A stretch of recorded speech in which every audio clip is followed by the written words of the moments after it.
Hello, everybody. Welcome to Take the Black Live, the one and only show on the internet where myself, Dan Selke of winterscoming.net, and Mia Johnson, editor of dorksideoftheforce.com, discuss all things pop culture, sci-fi, fantasy, Star Wars, Game of the Thrones, Game of the Thrones, Game of Thrones, Lord of the Rings, Marvel, Dune, so on and so forth. Mia, hello, Julie. Good to see you. Hi, all. Mia, how are you on this very temperate Wednesday here in the windy city of Chicago, Illinois? Yeah, I'm quite surprised. Tomorrow's my birthday, and usually around Oh, this really? time, usually around this time it's like hot weather, and usually the Pride Parade is like always on my birthday, and I'm like, it's awesome weather for a parade. It's sunny, it's hot. Well, that's not great for a parade, but it's kind of cloudy today and just chill. But I think it represents me best.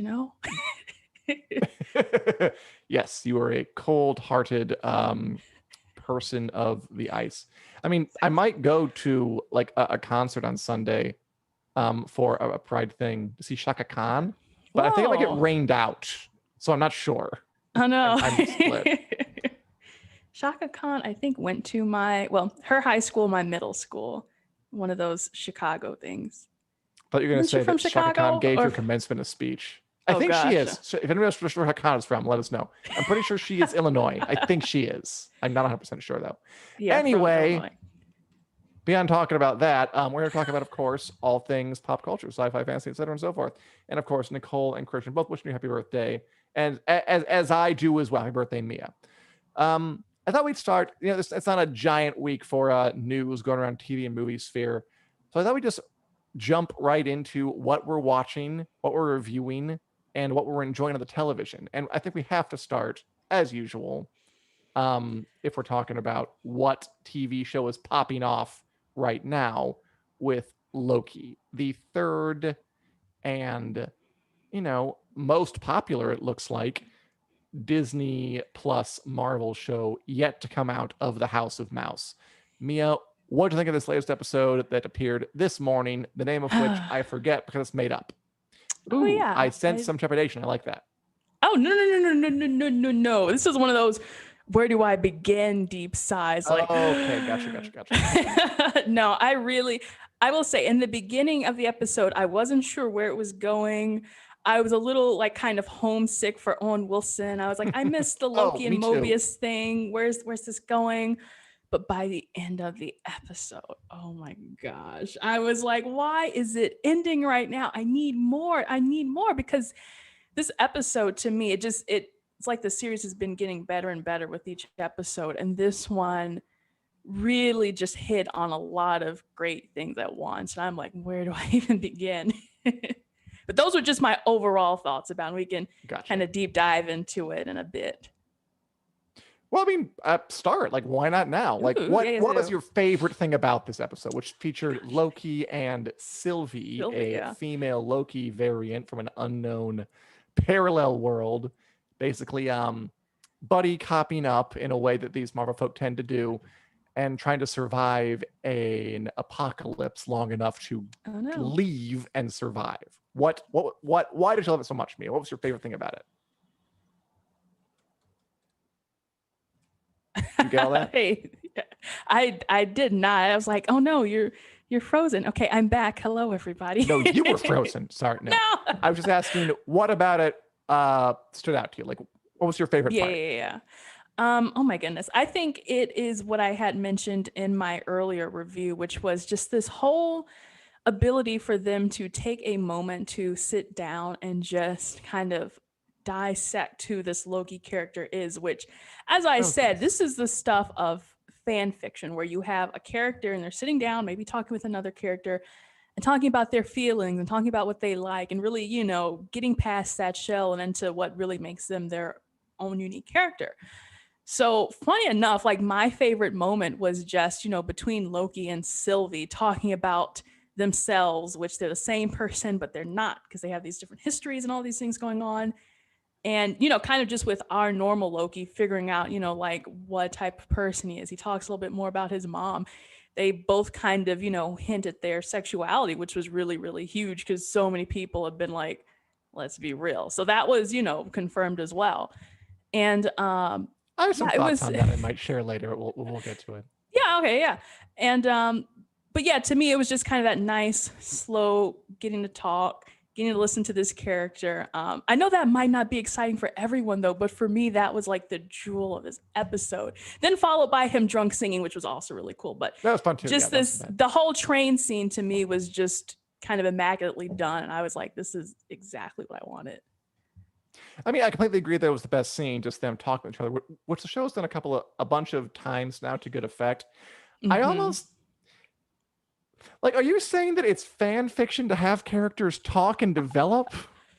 I'm saying that we don't often get the chance to deep dive into these characters because, they're only on, they're in a movie like Thor Dark World, which is like, come on. Or, they're having fun, they're having adventures, and they throw in these little bits of lore, but it's like only until, like, if there's a novel or if there's, maybe something else where you can explore a little bit more in depth. But this is kind of like, this new frontier of like getting to explore characters on screen that like we Marvel never really characters. Right, yeah, Marvel characters. So, and it looks like we said, DC might want to do this, or Harry Potter or Lord of the Rings. So who knows? But this is kind of like, and Star Wars. So they're really kind of leading this new character study, on screen of these old characters that we already know. I mean, that is TV, right? I mean, like on TV, characters are the lifeblood. You have to have them talk and explain their feelings. That's what Game of Thrones was so good at, and that's why I think people would argue that the last 2 seasons maybe kind of veered off just the characters talking to each other bits. Yeah. And that's why you care. So yeah, I thought it was the best part of it by far. Honestly, overall, I thought it was the weakest episode so far. I was missing Mobius. Yeah. And I don't know, it kind of ended with we're stuck and we're still stuck. And I don't know, I thought that kind of with Sylvie, she was kind of built up and then she's immediately like sort of like not bumbling, but like wacky partner going on a buddy cop adventure with him, like in really short order, go from like kind of a very intimidating not evil, kind of a chaotic force, mysterious force to like kind of just Mobius' replacement. Like, I am here to be your new wacky sidekick. Yeah, that's a good point. That didn't, it didn't come across to me while I was watching it. But yeah, I guess it depends on what you want to take away from that character. So for me, I guess I was kind of looking for that Mobius replacement. So I was kind of fine to accept that. And this episode as well, and I've seen other people like say this, really kind of felt like a Doctor Who episode. And I don't know, it's because we've got a blonde woman with short hair and a wacky outfit and a British accent, and they're going between time and space. So to me, I was like, I think that might have been what it is. So maybe I was projecting Doctor Who onto Sylvie. So it made a lot more sense that they were, had kind of shed that coat and were being wacky and crazy. But yeah, I don't really know what I was expecting out of her character anyway. So I kind of had this blank slate to where it was like, okay, whatever you write, I'm kind of open and susceptible to it. But you bring up a good point. Julie has a great question that Julie we will get to. First, I want to share a brief thought I had on the whole bisexuality bit. But for Julie, I'll let the question. I promise we'll get to it after that. So okay, people are making a big deal out of this scene where they're talking back and forth and kind of Loki hints that he's bisexual, and it was a hint, by the way. It wasn't like I love men and like trying to make out with some guy. It was like, I'm a little of both, ha ha ha ha, which makes perfect sense because, Loki sort of, always very fluid. He turns to different people. I mean, of course he would. All right. I'd like to read this briefly through a Disney is evil and wants our money lens. Go for it. I think it's interesting. I mean, obviously it's laudable. I'm a fan of representation. It's cool that Marvel is embracing more of its LGBTQIA plus characters. There's going to be a gay character in Eternals. I think Tessa Thompson's Valkyrie is going to get a little more like a female love interest. Okay, great. I mean, it's a giant universe full of characters. Some of them are going to be gay. I do think that it is opportunistic that they waited a decade after Loki was introduced to do this. I think Disney is very, very smart. I think they didn't have basically any gay representation before because they knew there would be backlash. I think they waited until now, until there was basically no risk to doing it. When they knew that think piece authors would praise them, that Twitter would praise them. Where before, like if they had done this in like Thor the Dark World or Thor, even Thor Ragnarok, it wouldn't have been the same. They waited until the risk was gone, and then they're toying with this stuff. I think they are okay to do it now because now it's safe to do and they can make money off it. I really do think that. Like, okay, I'm happy it's happening. I'm not going to fall over myself praising Disney for their bravery because I think it was very calculated, the kind of the way they rolled it out. I think my one kind of, and not like a rebuttal, because I pretty much agree with you on all fronts. I will say Kate Herron, who is the director of Loki show, tweeted this out like literally hours ago. She was like, from the moment I joined Loki, it was very important for me. And my goal to acknowledge Loki was bisexual. It is a part of who he is and who I am too. I know it's a small step. I'm happy. My heart is so full to say it's now canon. So I also think in a way it kind of depends on who is working and crafting this story. So, you know, if you've got a straight male directing or writing, it's kind of not even really in their headspace to think about these kinds of things.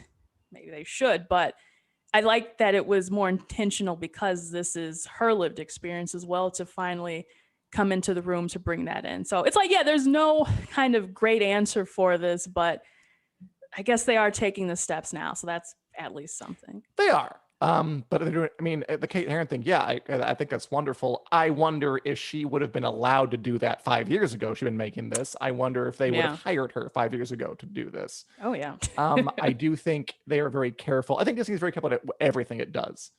And that includes how they kind of appeal to different markets. And I think this is a part of that. So glad it's happening, but you can't make me praise Disney and I won't do it. No, I don't. Yeah. It's all part of the master plan. Julie's question. Okay, Julie, great question. How do you guys feel about watching shows weekly versus binging watching as in Netflix? Personally, I kind of prefer weekly. I like being able to discuss each episode and also feel the excitement of waiting for the next episode. And I completely agree, by the way. I really do. Yeah, I didn't really like the binge model when it was introduced. I didn't like it when Netflix were saying like this is the new way we do TV. And I'm very glad that places like Disney Plus, HBO Max, and non-Netflix streamers have done a more rollout weekly thing. I think that's more fun. I mean, I don't even really binge like older shows. I do like an episode a night and then like walk away from it from a bit and then come back. So yeah, I'm down with the weekly stuff. At least for like good shows. I guess there's like some show that I'm not really gonna pinch to. Sure, let's binge it, whatever. But although in that point, why would I be watching it all? Never mind. It's not a perfect analogy. But yes, I'm down for the weekly stuff. Yeah, and I like that they can mix it up. Like I like that like for WandaVision, like they released the first two right out of the gate, and like that was nice. Like because they want to give you a little more of a taste. And then they can like, you know, if there are two episodes that go well together, release them together and then do only one the next week and then one the next week. Like there's more control. And I like that.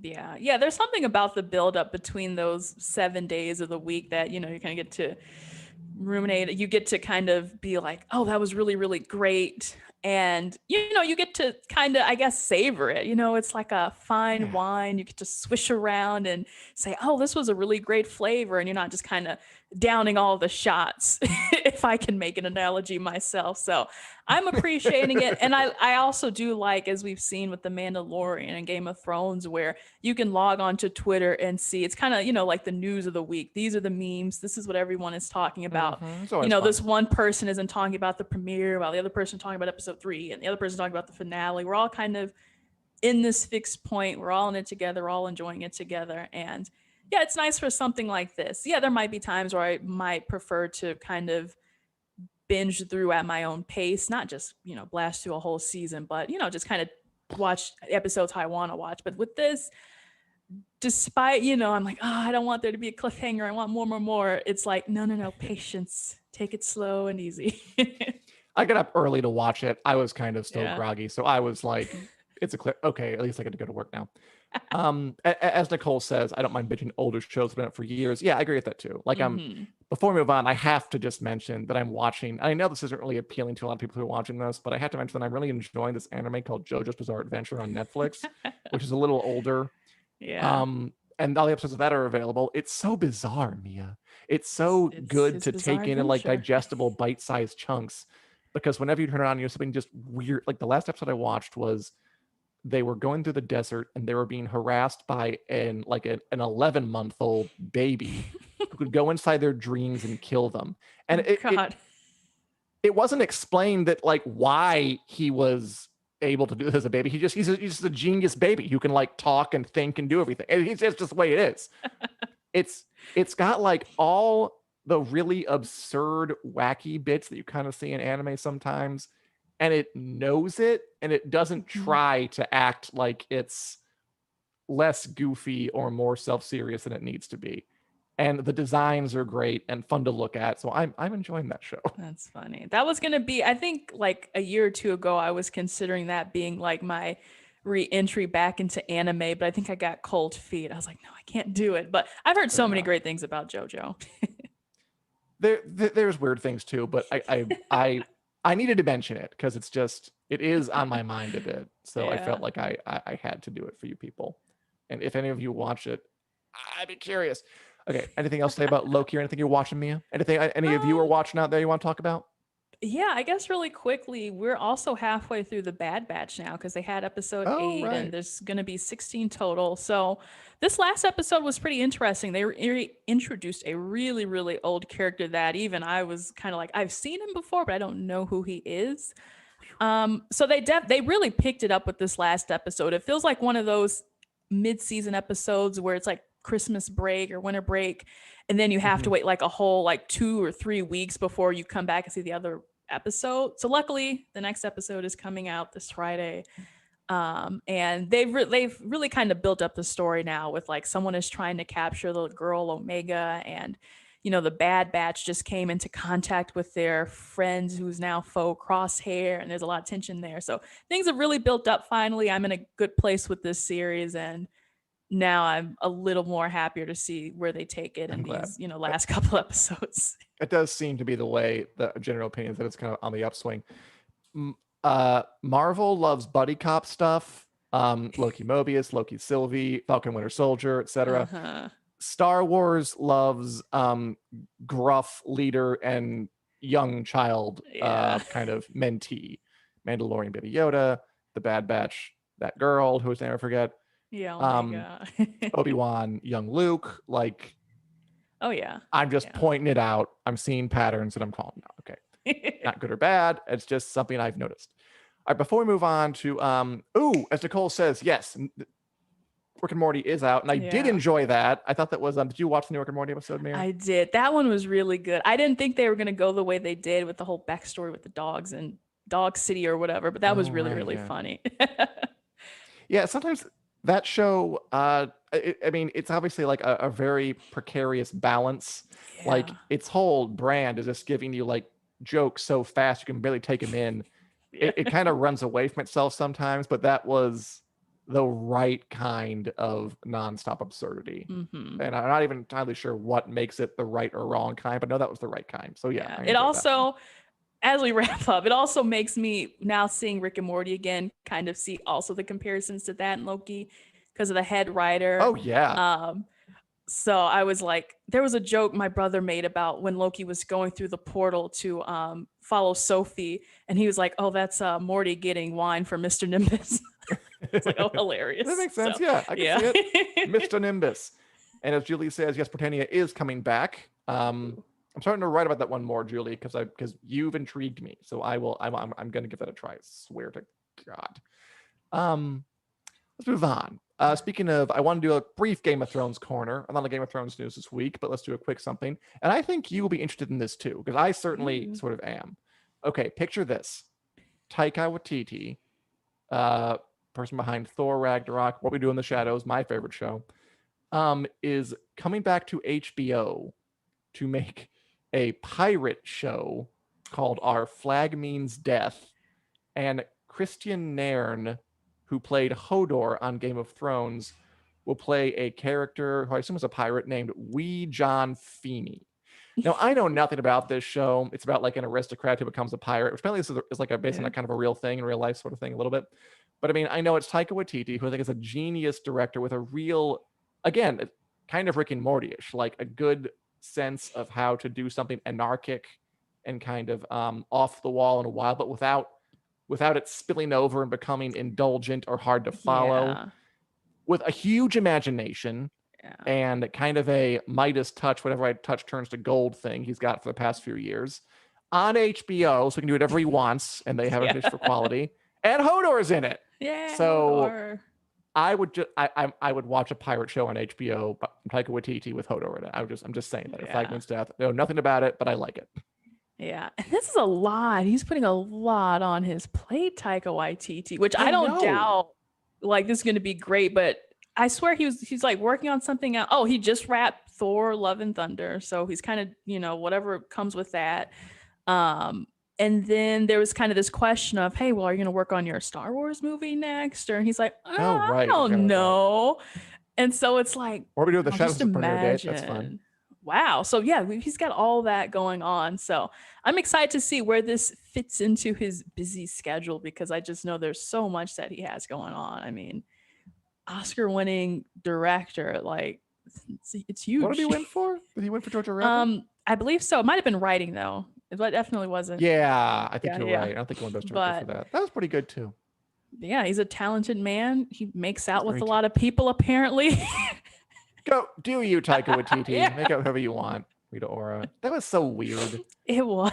It's like, how do they even get that photo? It's one of those like where I'm way more mad at the photographer than I am at him. Because like, are you like in the mountains behind the house or something? Like on his private, he's not, whatever. Okay. And as Julie asked, any Wheel of Time news? No, Julie, not really. It's still coming. I think we'll see like proper trailers and stuff soon, because filming's long over. I think they want to get it out this year, the premiere. So, you know, like wow. I'm doing more interviews now about it. We're talking to people. So I think we'll probably see some like actual footage like before that long, before summer is out. So cross our fingers there. All right, Mia, you suggested, and I was interested in talking about some other bits of news. Oh, I also want to say for Game of Thrones, Con of Thrones 2021 is canceled. That's a shame. I mean, I knew it was probably going to happen. Yeah. Con of Thrones, this big Game of Thrones conference that they hold, they used to hold every year for like 3 years. It was pretty new. I went to it. I was on panels. It was a lot of fun. I enjoyed it. But it's canceled because of COVID, because, I mean, you know, just because international travel is still recovering. Makes sense. Hopefully be back next year. And if it comes back next year, we can talk about House of the Dragon when it comes out. Yay. Well, yeah, next year. Next year it looks like everything is when it's turning around for in-person cons and all that stuff. So that will be exciting when it returns. Panels are fun. Have you ever been in a panel? It's like this, but there's like a people in front of you. Yeah, I've not been on a panel. So I've been a lot of cons, but not on a panel. So maybe someday. We should come do a panel at the next Con of Throne of this show. That'd be a good time. As Nicole says, Last Game was wrapped for me yesterday. Yes, it did, Nicole. And we're going to get to that in our lightning round a little bit later. But yeah, it did. And I think it should go on for longer. But I guess they didn't think it was worth the audience to expenditure ratio. But it's going to get an ending. That's nice. All right, really quick, not really quick. What's our next story about? Oh, wow. This is quite out of the blue. This week, very recently, Disney announced their casting for the live action Snow White movie, which I had no idea was even on their radar. And it is Rachel Zegler, I believe. She's playing Snow White in this live action remake. And she is really a relatively unknown actress. She's playing Maria in the Steven Spielberg West Side Story, which has not come out yet. So we, haven't seen her performance there. And was it supposed to? Was it going to be one of those like delayed ones? I feel like it was, but it's coming out soon now. I know for sure. Yeah. So she's in that, and she's also going to be in Shazam: Fury of the Gods in an unknown role. So it's kind of like, these are really 3 heavy movies: West Side Story, Shazam with Warner Brothers, and now Disney's Snow White. So exciting to me. I'm sure you have your own thoughts on this, so I'm happy to just. If you didn't know, this is a Disney World T-shirt, by the way. Do you want to know the story really quick of me getting this T-shirt?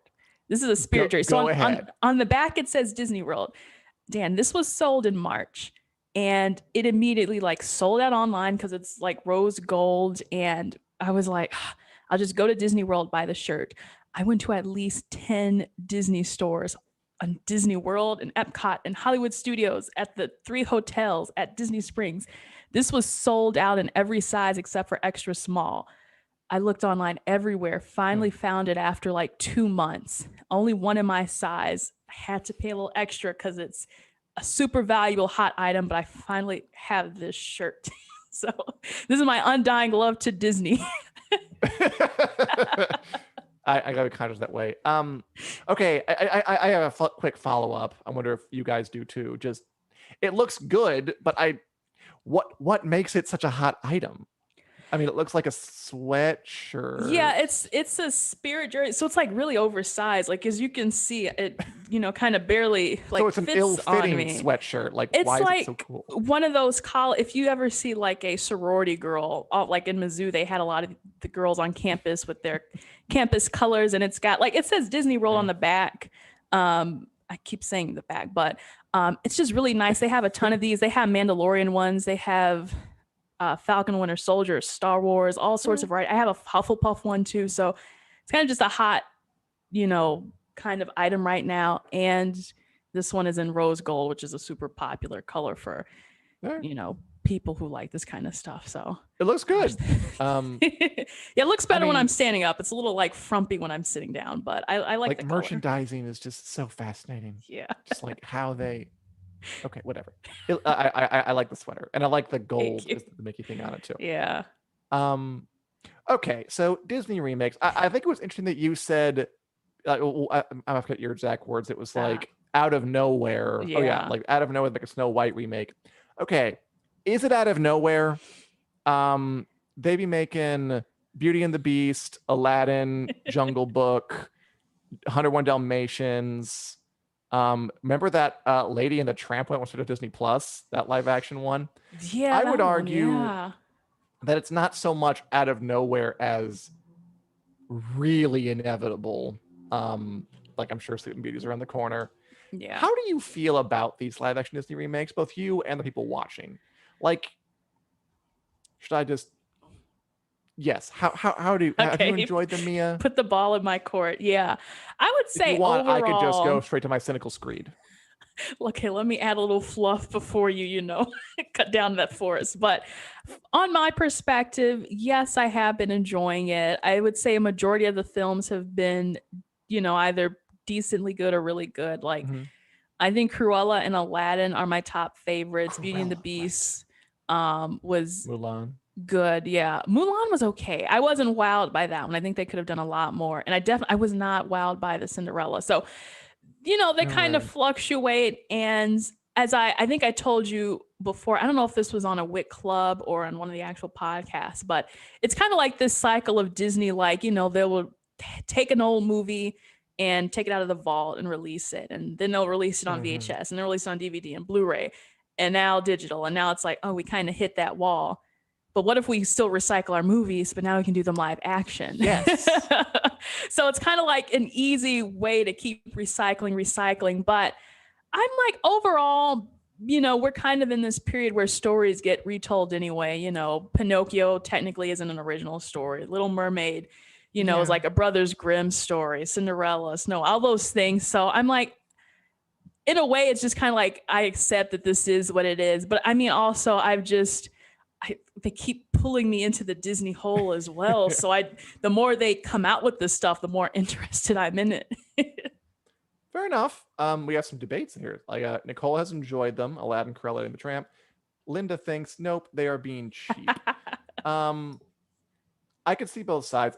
I don't think they're being like cheap monetary. I think they spend a lot of money on these. Yeah. I do think they are sort of like, it's what you said, that they're kind of, I don't feel like they're being made because there's a deep creative urge to really update them to make a great movie. I feel like it is kind of like The Vault, which was a sort of shady practice back in the day. Like it was manufactured scarcity. There are memos about this. They would take a movie they know folk wanted, and in order to sell it, they would just take it away for a while and then release it like in a bunch of what do you call it, like an edition or something, and put it out there, knowing they would immediately buy it up. And this is kind of the same thing. Like I think you're right. They sort of exhausted that, and now the things are on Disney Plus. So they're like, how do we keep milking? It always comes back to money, obviously. How do we keep milking money out of these properties we have? And they can't do the Vault thing anymore. So yeah, they're going to make a live action version of it that I'm not saying they're not good. Like I enjoyed the Beauty and the Beast one more or less, but I also watched Beauty and the Beast, the original, like at the Music Box a while back. They were showing it. It was like, that one's better. Like I'm not for a second thinking that's not. It's just the others are just, it was fine, but it does lose something when it's maybe because of the clear profit motive behind it, or just because you're not going to improve on that, and they didn't. So I again think they're kind of a symptom of opportunism and wanting to make money. And even if they're good, I always question, like, why? Like, why don't you? I mean, again, I know that's my question. Why don't you make something new that is going to be good in a new way? Which they do. I mean, like they have like Moana, and they have Frozen, and they have other newer stuff. And I could live without them. Yeah, that's fair. I mean, if you enjoy them, enjoy them. It's not like it's not really hurting anybody. Yeah, I think to me, like the Lion King one, which was so, cut and copy of the old one. That one I could have done without. And it is this weird kind of like, is it exploitative in a way, or it's just, simply opportunistic? And it kind of like, to peel back the curtain on our profession a little bit, it's kind of almost the same way we operate, because, we're coming out with content that we, is kind of new, kind of leading edge and all this stuff. And then there's also things that we kind of have to, not like have to, but let's say, if someone is just curious to know about The Mandalorian season 3, it's kind of like easy kind of things to put out that people are going to be attracted to. It's not like breaking that I wrote a story about, like what date does The Mandalorian season 3 come out, but it's still like, well, people are coming to this. They're not stopping, they're not stopping watching Beauty and the Beast or, CGI Simba for some reason. So, hey, if it's working, let's keep on doing it. So it is like this balance between, okay, it's good because this is helping us, in a way that we need it. Maybe for Disney, do they need it? All that extra money. But yeah, it's like, well, yeah, it's one of those, if it ain't broke, don't fix it sort of things. Just keep going until it don't work anymore. I mean, I'd say if it ain't broke, just don't fix it. You don't have to build a replica that's not quite as good. I mean, yes, I know why, because you're right, it does make a lot of money. I wish we lived in a world where the profit motive wasn't quite as all-encompassing as it is, but we don't. But that's what I'm here for, to make that world happen. I'm gonna do it myself. It'll be easy. Anywho. Anything else? Any other thoughts on this, Mia? Or really anything before we go to our final little section here? Yeah, let me see. I was just reading through the comments. So why is one of the older stories 1940s? Yeah, it should be an interesting remake, because a lot of these older ones are really kind of shallow, kind of, especially with the whole, Snow White sees the guy from across the forest and all of a sudden, they're madly in love. Same for Cinderella. So they've had to find ways to build on the story and, make them more credible, rounded out characters. So I do appreciate that. They even tried it with Princess Jasmine, which was to some degree successful. I didn't really care for her character development. So I will be interested to see, like, how do you take a woman who, fell in love with the guy she met across the bar and then turn that into, like an epic 2-hour movie. Well, does it like not, I don't know. Part of that, I feel like that's what a fairy tale is. Like, yeah, but Disney is also trying to, I was going to say they are going in this, like, this was the very first animated feature film. It's very, Oh very yeah, brief as far as like 38, length. right? Yeah, there's not a lot of time to, they didn't really, it's just she goes into the forest, she meets the dwarves, she falls asleep, and the kiss princes her and she wakes up. So they will have to find a way to stretch that. And because Yeah, the they way will, Disney's won't they? going, they're kind of leaning back away from these fairy tales, about romance. There might be romance like not Moana, Princess and the Frog or Frozen, but they're It's putting the, Frozen. especially if they're female characters, more in the forefront of these movies as well. So, the I girls can't wait have, for what they add yeah, to some Snow role White. models. Yeah. I'll be good. All right. Oh, really quickly, I'm gonna be no. Oh, I'll just say it. The Little Mermaid. I have to. It was Hans Christian Andersen, a Danish author, I believe was the writer of that one. Yeah. I think I saw a Turns into statue of him when I went to Sinkhole. Denmark. That was cute. Ooh, Denmark. Because he's like the Danish guy. He's like their hero. It's like, Yeah. who else is Danish and really, really famous? Who knows? That's it. All right. As Julie says, Snow White and the Huntsman wasn't that bad. I didn't mind it. I remember I saw that back in the day. Yeah, Kristen Stewart, the height of her. Chris Hemsworth. I did like Maleficent. Yeah, I don't think that one was that bad either, says Stephanie. Yeah. It was pretty good. Yeah. It was very, very different. See? Yeah, I can come around to some. The entire enterprise, the system that they're kind of being operated under, and they're very, very different. You know, between like a straight remake like The Lion King and just a flip like Maleficent, and it still wasn't that. Okay, let's move on. We're gonna try a new thing or a twist on an old thing here. There's so much news coming out nowadays. You can't even keep up with it. So I thought we would do another lightning round thing where you and I have 20 seconds. Oh, who's keeping? Do you have your phone? I wasn't. Eventually, we'll let you do it. But right now, I'm going to just put 20 seconds on the clock to discuss each of these hot ticket items. And if we're done before that, we can just, move on. Let's move on and collect our extra points. All right. The Take the Black WiC news lightning round begins now. Okay. Production starts on Westworld season 4. Mia, what do you think?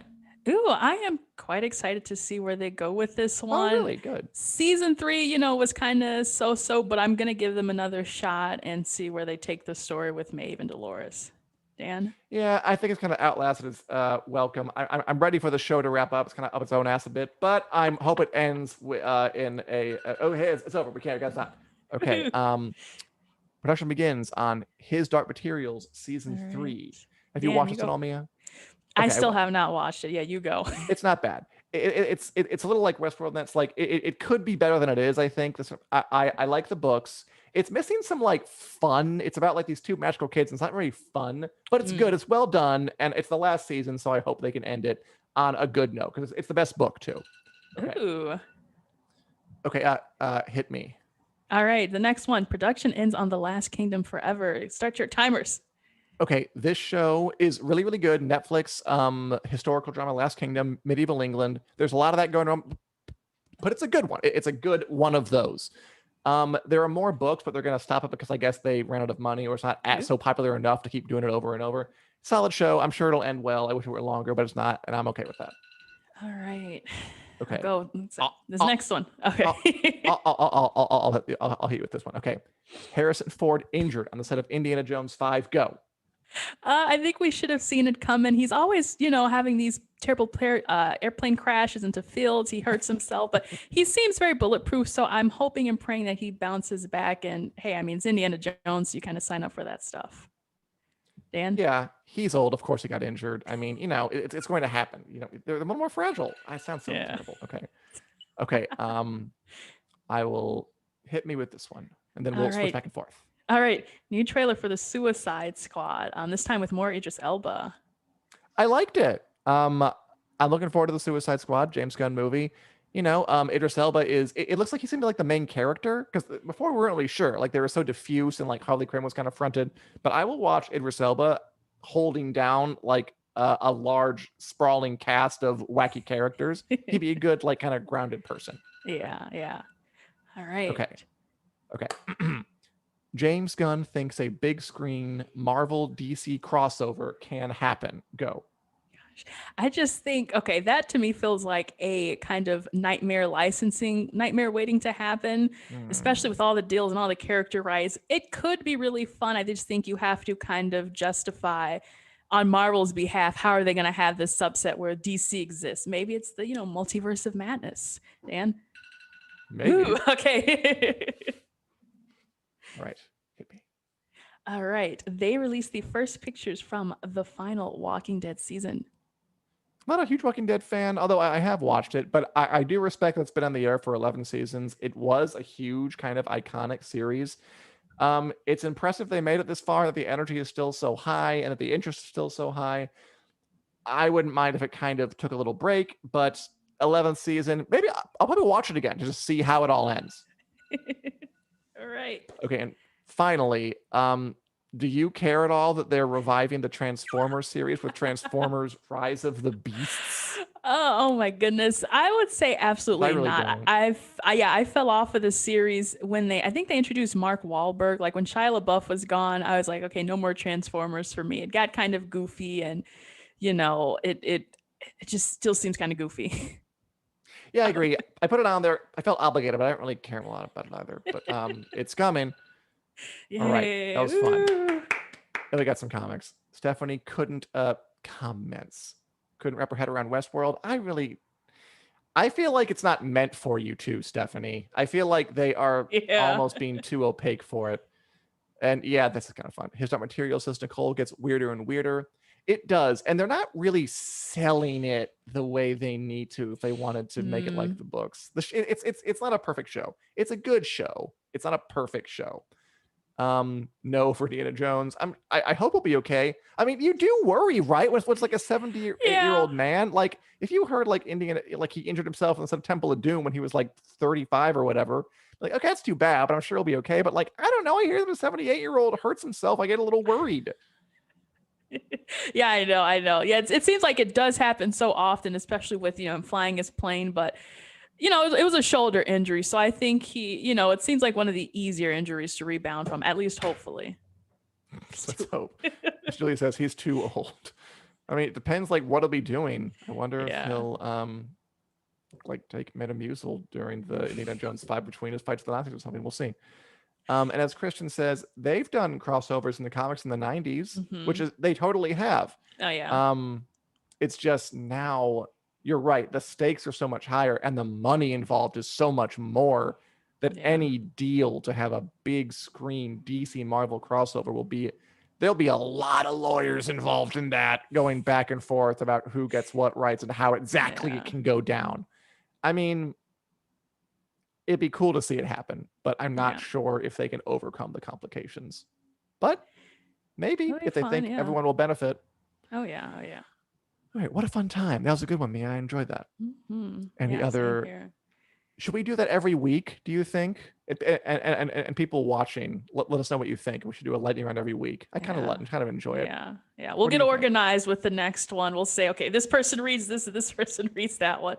It'll get better and better each and every time. If we do it. If you have thoughts, feel free to let us know. And we are broadcasting live every Wednesday at 4 p.m. Central Standard Time on the Winter is Coming Facebook page and the Winter is Coming YouTube channel. We are also available in podcast form, Take the Black, wherever podcasts are available, Google Play, iTunes, etc., and so forth. Thanks a lot for watching. Thanks a lot for listening. We will see you back here, same Thrones time, same Thrones channel next week. Goodbye. Bye.